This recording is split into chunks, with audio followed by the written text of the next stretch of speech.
So I can. I think that it's on-the-job training in my experience. I don't do as RAND being a different kind of organization than either CAP or Heritage. I don't do a ton of op-eds. But I do think that is one way to continue to have your voice if you want to write for different kinds of audiences. That's been mentioned.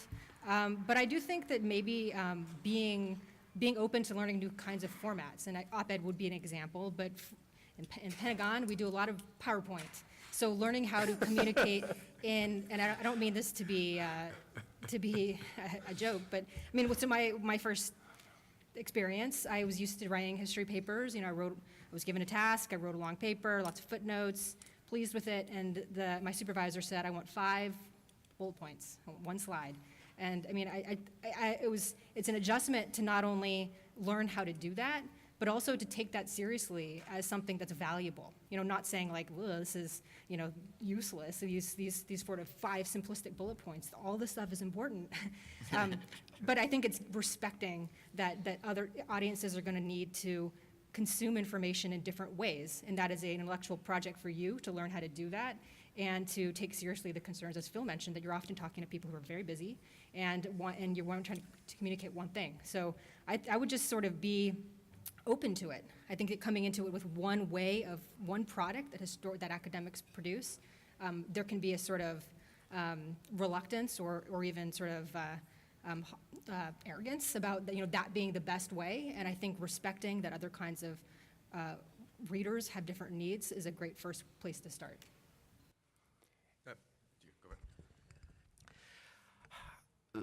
When I was in grad school, I wrote the thesis, as I said, on Britain's first application to the EC. I wrote on, wait for it, proportional representation in Victorian Britain.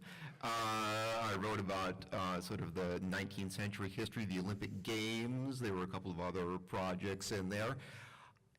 I found all those things very interesting. Almost none of them, even in my job at Heritage, have I really sort of directly used that historical research as material in policy relevant publications. Now, I mean, it does affect it. The way I would talk about it to students in my class is that knowledge that you have is like ballast in a ship.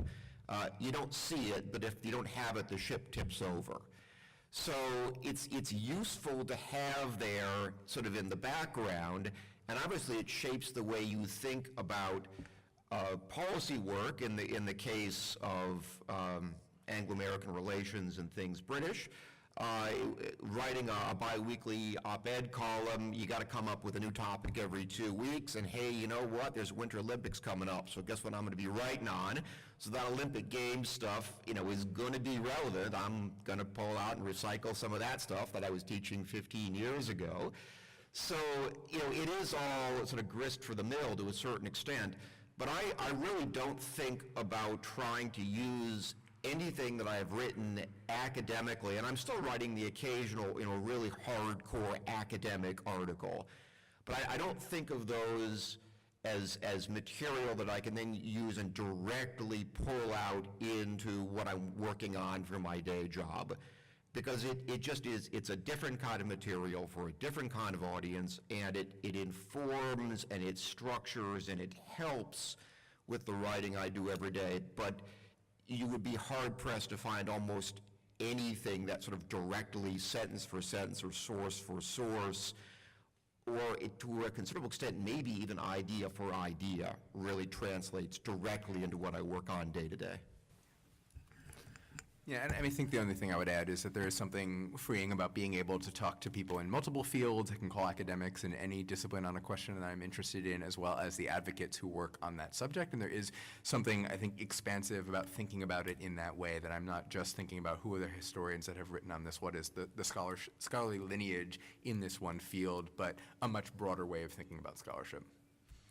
Yeah, and I'd just say that trying to reach a broader audience through a radio show than podcast backstory for 10 years now has completely reshaped my appreciation of narrative in scholarship. The political scientist Dan Carpenter has written quite brilliantly about the power of narrative for having an influence on public policy. You can agree with that or not. That's certainly not why I'm thinking a lot more about narrative, but what I will say is taking narrative more seriously has completely changed the current scholarly project that I'm working on.